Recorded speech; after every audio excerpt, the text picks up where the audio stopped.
아멘.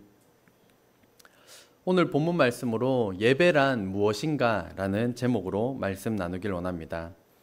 한 이야기를 먼저 들려드리겠습니다. 하나님 나라에서 하나님께서 천사와 함께 지구를 내려다보고 있었습니다. 그날은 주일, 수많은 교회에서 찬양과 기도가 울려 퍼지고 있었습니다. 그 중에서도 어느 대형 교회의 예배당이 눈에 들어왔습니다. 수백 명이 함께 찬양하는데 유독 한 어린아이의 찬양 소리만 천국에 또렷이 들려왔습니다. 천사가 하나님께 조심스럽게 물었습니다. 하나님, 왜 그 많은 찬양 중에 저 아이의 소리만 들리나요? 하나님께서 미소 지으며 말씀하셨습니다. 저 아이는 마음을 다하고 뜻을 다하고 힘을 다해 나를 예배하고 있단다. 형식이 아니라 진심으로 나를 사랑하며 부르고 있으니 그 찬양이 내 귀에 가장 크게 들리는구나. 오늘 말씀을 통해 하나님께서 기뻐 받으시는 예배란 무엇인지 살펴볼 때 우리의 예배 태도를 점검하고 하나님의 임재를 경험하는 저와 여러분 되시기를 주의 이름으로 축복합니다. 네. 한번 큰 소리로 아멘 해볼까요? 아멘. 저희가 예배를 드리는데 예배라는 한자는 예의 예, 절배, 엎드릴 배자를 써서 예의를 갖추어 엎드리다 라는 뜻이 예배입니다. 그래서 예배를 통하여서 창조주 하나님으로서의 높은 위치를 확인하고 우리 인간은 피조물로서의 낮은 우리의 위치를 재확인하는 시간입니다. 창조주이시며 만왕의 왕 되신 하나님 앞에 겸손하게 엎드리는 저와 여러분 되시기를 주의 이름으로 축복합니다. 네. 예배에 대한 잘못된 오해가 몇 가지가 있습니다.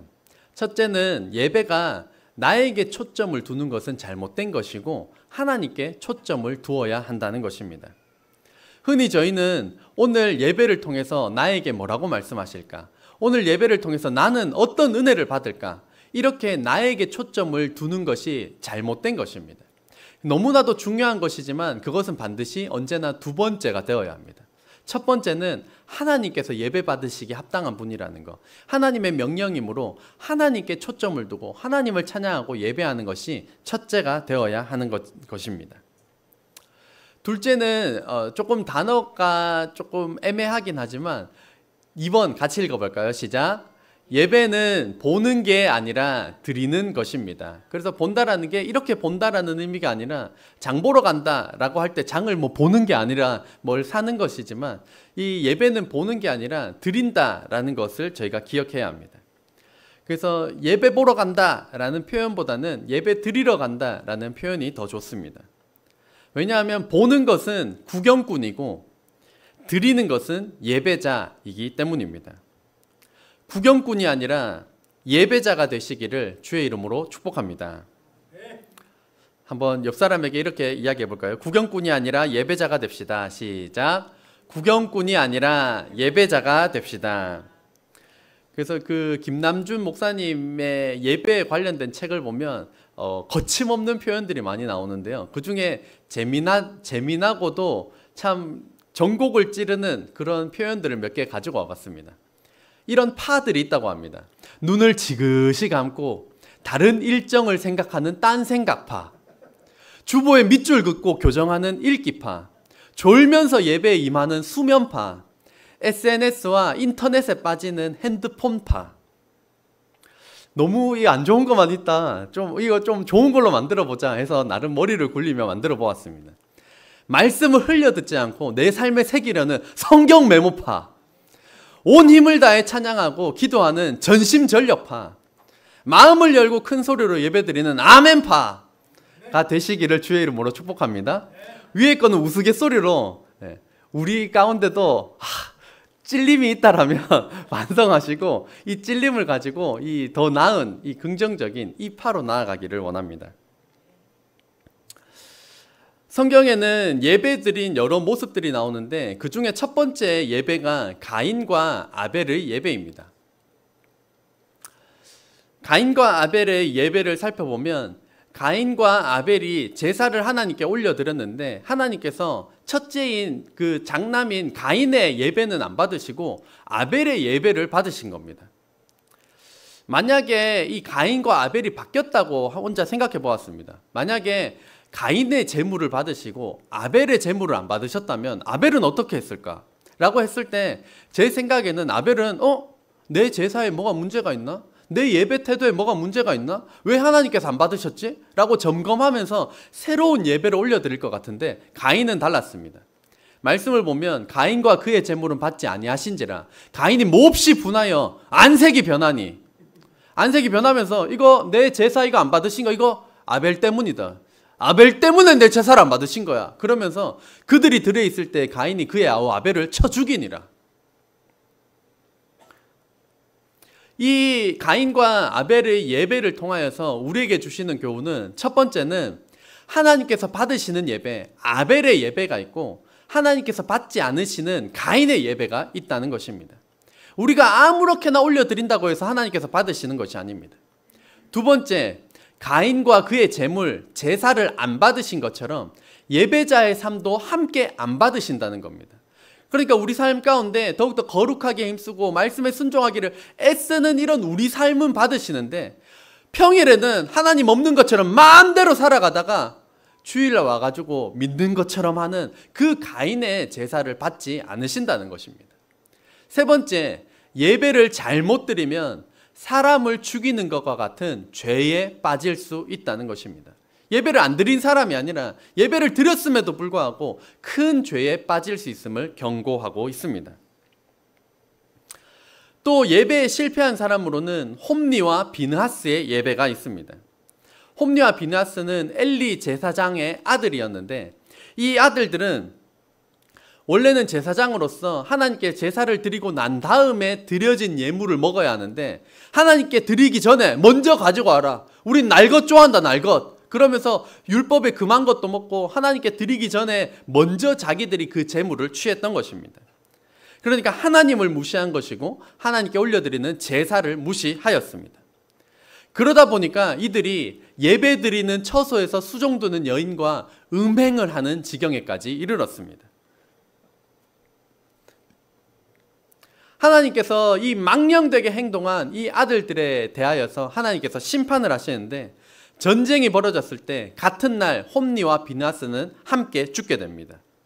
그 아들들이 죽었다는 소식을 들은 엘리 제사장도 목이 부러져 죽습니다.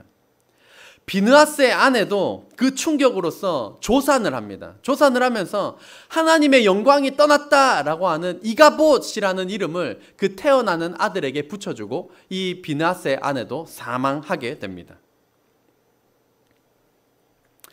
그렇다면 어떻게 예배 드리는 것이 하나님께서 원하시는 방법일까요? 오늘 본문 요한복음 4장에 잘 나타나 있습니다. 먼저 예수님께서는 유대를 떠나 갈릴리로 가시는데 사마리아 땅을 통과해 가십니다. 당시의 유대인은 사마리아인과 상종하지 않았기 때문에 아무리 급하더라도 사마리아 땅을 우회해서 돌아갔는데 예수님께서는 그냥 가로질러서 사마리아 땅으로 들어가십니다. 왜 그랬는가 하면 유대 민족은 자기들만 구원받는다라고 하는 선민 사상이 있었습니다. 사마리아인은 원래는 유대인이었지만 나라가 망하는 그 틈에 이방 민족과 결혼을 하면서 피가 섞이게 됨으로써 이제 순수 혈통을 잃어버렸다. 그래서 이 정통 유대인들이 이들을 이방인 취급을 하면서 사마리아인과 상종하지 않는 지경에 이르렀던 것입니다. 하지만 예수님께서는 이 사마리아 땅으로 들어가셨습니다. 4장 6절 말씀 같이 읽겠습니다. 시작. 거기 또 야곱의 우물이 있더라. 예수께서 길 가시다가 피곤하여 우물 곁에 그대로 앉으시니 때가 6시쯤 되었더라. 아멘. 예수님께서는 피곤하실 정도로 열심히 걸어가셨고 유대 시각으로는 6시인데 저희 시각으로는 정오 낮 12시입니다. 가장 뜨거운 시간에 예수님께서 나오셨습니다. 당시에 이 우물이라고 하는 것은 생명과 같이 여겨진 생명수로서 너무나도 소중한 장소였고 이 소중한 장소, 물이 있는 이 장소에서 사람들이 안부를 묻고 교제하는 이런 일들이 이 우물에서 벌어졌습니다. 그때 한 사람이 등장을 합니다. 7절 같이 읽겠습니다. 사마리아 여자 한 사람이 물을 기르러 왔음에 예수께서 물을 좀 달라 하시니. 아멘. 사마리아 여자 한 사람이 나왔습니다. 지금 아까 몇 시라고 했나요? 12시, 가장 뜨거운 시간입니다. 가장 뜨거운 시간이니까 사람들이 나오지 않는 시간을 의도적으로 선택해서 나온 한 여인이었습니다. 게다가 친구도 없이 혼자 나왔습니다. 이 여자에게는 어떤 사연이 있길래, 어떤 과거가 있길래 사람들이 나오지 않는 시간을 의도적으로 선택해서 가장 뜨거운 시간에 나왔던 것일까요? 예수님께서 물을 달라 하니까 사마리아 여인이 예수님께 도리어 묻습니다. 9절 같이 읽겠습니다. 사마리아 여자가 이르되 당신은 유대인으로서 어찌하여 사마리아 여자인 나에게 물을 달라 하나이까 하니 이는 유대인이 사마리아인과 상종하지 아니함이러나. 아멘. 사마리아 여인이 오히려 당황을 했습니다. 원래 유대인은 사마리아 사람들과 상종하지 않는데, 말도 안 걸고 쳐다보지도 않는데 유대인 남자가 자기에게 말을 걸어온 것입니다. 이에 예수님께서 이 여인에게 이렇게 대답하십니다. 같이 읽겠습니다. 예수께서 대답하여 이르시되 내가 만일 하나님의 선물과 또 내게 물 좀 달라 하는 이가 누구인 줄 알았더라면 내가 그에게 구하였을 것이요 그가 생수를 내게 주었으리라. 아멘. 예수님께서는 하나님의 선물을 주기 위해 오셨다라고 말씀을 하십니다. 이 하나님의 선물은 구원의 은혜를 나타냅니다. 예수님께서는 하늘 보좌를 버리시고 우리 죄를 용서하시기 위하여 이 땅에 오시고 우리 대신 십자가에 달려 죽으심으로써 예수님을 믿는 자마다 구원의 길, 하나님 나라로 가는 길을 열어주셨습니다. 예수님을 믿으면 천국 갈 수 있는 이 구원의 길을 열어주신 것이 바로 하나님께서 예비하신 선물이었습니다. 그리고 계속 이어 말씀하십니다. 13절 14절 같이 읽겠습니다. 예수께서 대답하여 이르시되 이 물을 마시는 자마다 다시 목마르려니와 내가 주는 물을 마시는 자는 영원히 목마르지 아니하리니 내가 주는 물은 그 속에서 영생하도록 솟아나는 샘물이 되리라. 아멘. 예수님께서 이 사마리아 여인에게 내가 주는 물은 영생하도록 솟아나는 샘물이 된다라고 말씀을 하셨습니다. 저도 길지 않은 인생을 살았지만 사람들을 만나보면 사람들은 저마다 어딘가에 허기와 공허함을 느끼며 살아갑니다. 내 마음에 채워지지 않는 그것을 무엇으로 채워보기 위하여서 열심히 살아가는 것들을 보게 됩니다. 최근에 만난 분도 당구로 또 술 마시는 걸로 그것이 자기 삶의 유일한 낙인 양 살아가는 분도 보았습니다. 어떤 사람들은 돈이 내 그 목마름을 채워줄 것이다 라고 해서 돈을 열심히 벌어보기도 하고, 쾌락이다, 자기 쾌감이다, 그것을 열심히 추구해 보기도 합니다. 아니면 사회적 지위가 나의 이 근원적인 목마름을 해결해 줄 것이다 라고 하여서 그것을 추구해 보기도 합니다.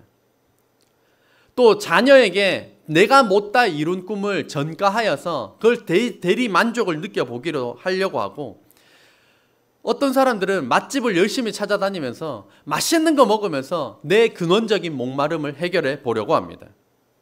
술 좋아하는 사람, 코가 비뚤어지기까지 술을 열심히 마셔보지만 그 인생의 근원적인 목마름이 해결되지는 않습니다. 왜 우리의 인생의 근원적인 목마름, 이 공허함, 이 허기는 해결되지 않는 것일까요? 해결되기 위하여서는 우리를 만드신 분, 우리를 자기의 형상대로 만드신 하나님으로 채워져야 하는 줄로 믿습니다. 그 하나님으로 채워질 때에야 우리는 인생의 근원적인 목마름을 해결할 수가 있습니다. 세상에 내놓으라 하는 아무리 좋은 것이라 할지라도 그것은 우리에게 일시적인 만족을 주지만 영원한 만족을 주지는 못합니다.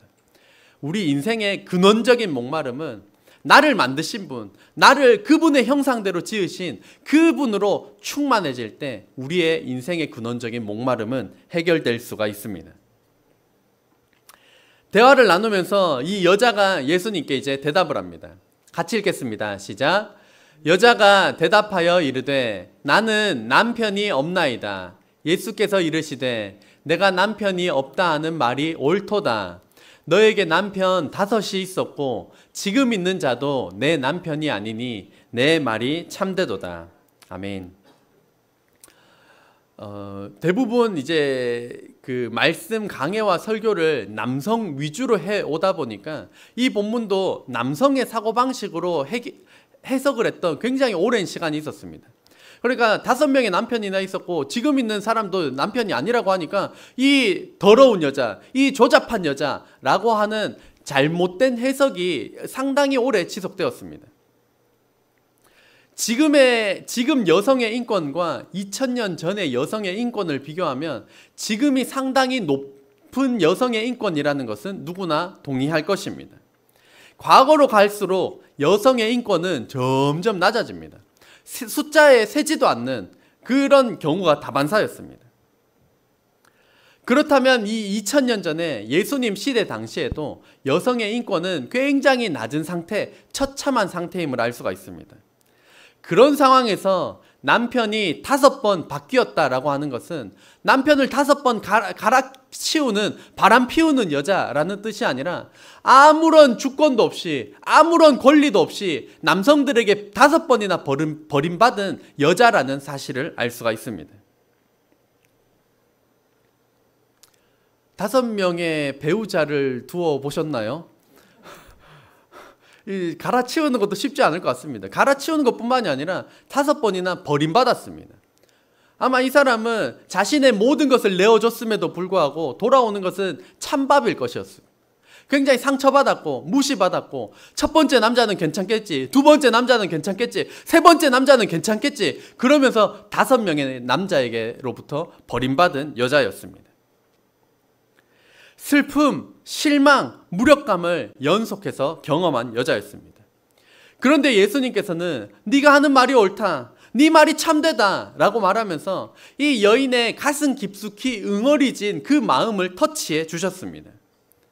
그러니까 동네에서는 이 5번이나 결혼한 여자, 6번째 남자랑 사는 여자, 아이고 쯧쯧쯧쯧, 그러니까 눈을 피해서 정오에 숨어서 나올 수밖에 없었던 이 여자였는데 이 여자를, 그 존재 자체를 예수님께서 인정해 주셨던 것입니다.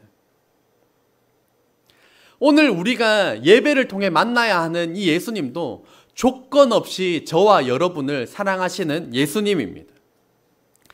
예수님의 사랑에는 조건이 없습니다. 한번 따라해 보시겠습니까? 예수님의 사랑에는 조건이 없습니다. 이 세상에는 조건이 있어야 사랑하는 경우가 허다합니다. 돈이 있어야 되고 능력이 있어야 되고 외모가 있어야 되고 그런 것들이 있어야, 조건이 있어야 사랑받을 수 있다라고 외치는 이 세상이지만 예수님께서는 이 여자의 과거에 대하여서 징계하지 않으시고 책망하지 않으시고 그대로 품어주시는 조건 없는 사랑을 나타내셨습니다. 우리도 마찬가지로 머리가 나빠도 괜찮고 외모가 좀 부족해도 괜찮고 돈이 없어도 괜찮습니다. 아무도 그러시진 않지만 배우자 5번 갈아치우더라도 주님께서 저와 여러분을 사랑하는데 아무런 장애가 되지는 않습니다. 이 여자도 이것을 드러내고 싶지 않았을 것입니다. 자신의 과거는, 자신의 아픔은 가능하면 숨기고 싶었지만 예수님께 드러내었을 때 그것을 온전히 수용해 주시는 예수님을 이 여자가 만나게 된 것이었습니다. 예배를 통하여서 저와 여러분의 과거와 상관없이, 아픔과 상관없이 저와 여러분을 사랑하시는 이 예수님을 만나는 저와 여러분 되시기를 주의 이름으로 축복합니다. 오늘 본문 말씀 23절 24절 같이 읽겠습니다. 시작. 아버지께 참되게 예배하는 자들은 영과 진리로 예배할 때가 오나니 곧 이때라. 아버지께서는 자기에게 이렇게 예배하는 자들을 찾으시느니라. 하나님은 영이시니 예배하는 자가 영과 진리로 예배할지니라. 아멘. 하나님께서 찾으시는, 오늘 이 본문을 통하여서 우리에게 말씀하시는 것, 하나님께서는 예배하는 자들을 찾으신다는 것입니다. 저와 여러분이 하나님께서 찾으시는 그런 예배자 되시기를 주의 이름으로 축복합니다. 아까 무슨 파 나눴던 것처럼 정말 성경 메모파, 전심전력파, 아멘파와 같은 그런 예배자 저와 여러분 되시기를 주의 이름으로 축복합니다. 또한 하나님께서 찾으시는 예배자는 영으로 예배드리는 자입니다. 저와 여러분이 눈을 뜨고 모든 사물을 보고 있습니다. 또한 누군가 마음이 아프다라고 하면 아까 정은희 목사님께서도 기도하실 때 그 아기를 생각하면서 정말 그 마음이 아파서 울컥 하셨던 것처럼 눈으로는 보이지 않지만 그 상한 마음, 그 아픈 마음은 우리의 눈으로 보는 것이 아니라 우리의 마음으로 상대방의 마음을 느끼고 알 수 있는 것입니다. 마찬가지로 오늘 성경에는 하나님은 영이시다라고 말씀을 합니다. 그렇다면 이 영이신 하나님을 예배하기 위해서는 우리 또한 영으로 예배 드려야 한다는 것입니다. 영으로 예배 드리는 게 무엇일까요? 막 이렇게 눈을 막 뒤집으면서 막 이렇게 하는 게 영으로 예배 드리는 걸까요? 영으로 예배 드린다는 것은 거룩하신 영, 성령님을 의지하여 예배 드리는 것입니다. 예배를 드릴 때 형식적으로 드리면 아무 생각 없이 그냥 딴 생각파처럼 그렇게 예배를 드릴 수 있지만 성령님, 영으로 예배 드리는 것은 예배 시간에 이 성령님을 의지하며 예배를 드리는 것입니다. 예배를 통하여서 성령님 나를 만나 주십시오. 성령님 이 예배 가운데 임재하여 주십시오. 성령님 이 예배를 통하여 우리에게 역사하여 주십시오. 이렇게 성령님을 의지하는 것, 마음으로 예배 드리는 것이 영으로 예배 드리는 것입니다. 성령님을 의지하여 예배드리는 저와 여러분 되시기를 주의 이름으로 축복합니다. 영으로 의지하여 예배드릴 때 저희들의 마음과 심령은 굉장히 바빠야 합니다. 열심히 있어야 합니다. 딴 생각파가 될 수가 없습니다. 또한 하나님께서 찾으시는 예배자 세 번째는 진리로 예배 드려야 하는 것입니다. 진리로 예배 드리는 것은 진리 대신 예수님을 의지하여 진리 대신 예수님을 붙잡고 예배 드리는 것을 의미합니다. 그래서 우리가 한 주간 삶이 하나님의 말씀대로 살지 못했다 하더라도 예수님의 십자가 보혈은 우리의 모든 죄를 말갛게 씻으신다 라고 하는 그 진리를 붙잡고 우리가 예배 드리는 것입니다. 말씀대로 순종한 삶이 있다라면 너무나도 좋겠지만 그러한 부족한 투성이라 할지라도 예수님께서는 우리의 모든 죄를 회개하기만 하면 용서하신다. 그 진리 대신 예수님을 붙잡고 예배 드리는 것입니다. 예수님의 보혈이 저와 여러분의 모든 죄를 사함을 믿고 예배 드리는 저와 여러분 되시기를 주의 이름으로 축복합니다. 그렇게 이 사마리아 여인이 예수님을 만났을 때 사마리아 여인에게는 엄청난 변화가 일어났습니다. 28절에서 30절 같이 읽겠습니다. 시작. 여자가 물동이를 버려두고 동네로 들어가서 사람들에게 이르되 내가 행한 모든 일을 내게 말한 사람을 와서 보라. 이는 그리스도가 아니냐 하니 그들이 동네에서 나와 예수께로 오더라. 아멘. 이전에 이 여인은 어떤 사람이었습니까? 12시 가장 뜨거운 시간에 남들의 눈을 피해서 아무도 오지 않는 그 시간에 몰래 물을 기르러 갔던 여자였습니다. 그런데 예수님을 만나고 예수님께서 내 아픈 상처를 치유해 주시니까 동네 사람들에게 먼저 다가가서 예수 그리스도를 전하는 사람이 된 것입니다. 5명의 남자에게서 버림받고 6번째 남자와 살고 있지만 그 부끄러움, 수치, 걱정, 두려움이 아니라 믿음의 자리에서 복음을 전하는 자로 새롭게 태어나게 된 것입니다. 예수님을 만남으로 이 사마리아 여인이 변화되었습니다. 저와 여러분에게도 예수님을 만남으로 인하여서 변화된 그런 삶을 가지고 계신가요? 저에게도 부끄러운 과거가 있습니다. 저도 어릴 때 이제 게임을 좋아했고 음란함에 빠져서 살았던 저의 부끄러운 과거가 있습니다. 하지만 예수님을 인격적으로 만나고 난 뒤에 예수님을 주인으로 모시고 난 뒤 이 게임과 음란물이라고 하는 이 모든 것들은 제 삶에 완전히 끊어지게 되었습니다. 그래서 말씀을 준비하면서도 저의 삶이 이전보다 더 거룩해졌고 더 순결해졌기에 하나님께 참으로 감사드리는 시간을 가졌습니다. 제가 저의 어린 시절에 대해서 이 부분에 대해서 나눈 적이 있는지는 모르겠는데, 저는 어릴 때 멀미가 굉장히 심한 사람이었습니다. 멀미가 너무 심해서 저희 친척이 부산에 사는데 부산에 가자라는 이 명절이 다가오면 저는 그 전날부터 저 혼자 이러면서 이제 화장실 가고 내일 부산에 가야 된다. 차도 안 탔는데 혼자 막 상상 멀미를 하는 겁니다. 그게 제가 고등학교 때까지 지속이 됐는데, 그래서 제가 성인이 되기 전까지 여기 대구 버스나 지하철 타면 가잖아요. 대구에 나가본 적이 손에 꼽을 정도로 없었습니다. 왜냐하면 친구들한테 싫어, 귀찮아, 안 가 라고 했지만 속으로는 나 멀미 때문에 못 가 라는 말이 있었지만 절대 그거 드러내지 않고 나 못 가, 싫어, 바쁘다, 별 핑계로 안 갔습니다. 저는 그렇게 상상 멀미로 어딜 오도 가도 못하는 그런 어린 시절을 보냈습니다. 그리고 짧은 기간이었지만 저에게는 거식증이라고 하는 음식을 먹으면 토하는 음식 거부증이 저에게 생겼습니다. 그게 이제 고등학생 때였는데 음식 거부증이 있었을 때 제 키는 그때랑 비슷하거든요. 키는 비슷한데 그때 몸무게가 56kg였습니다. 지금 제가 72kg, 3kg 정도 나가는데 이 키에 그때 56kg였거든요. 그런 음식도 잘 못 먹지, 막 계속 소금 막 하지. 그래서 전 고등학교 때 진지하게 제 삶에 대해 생각했습니다. 나는 결혼을 못 할 거야. 이런 나를 누가 사랑해 주겠어? 누가 나랑 결혼해 주겠어? 막 그렇게 진지하게 고민했던 시절이 있었습니다. 그런데 예수님을 인격적으로 만나고 예수님께서 저의 아픔, 상처, 힘듦들 이런 것들을 하나하나 천천히 차곡차곡 치유해 주심으로 인하여서 지금은 제가 그랬었나? 라고 할 정도로 밖에서 밥도 잘 먹고 뭐 운전도 잘하고 뭐 잘 타고 잘 다닙니다.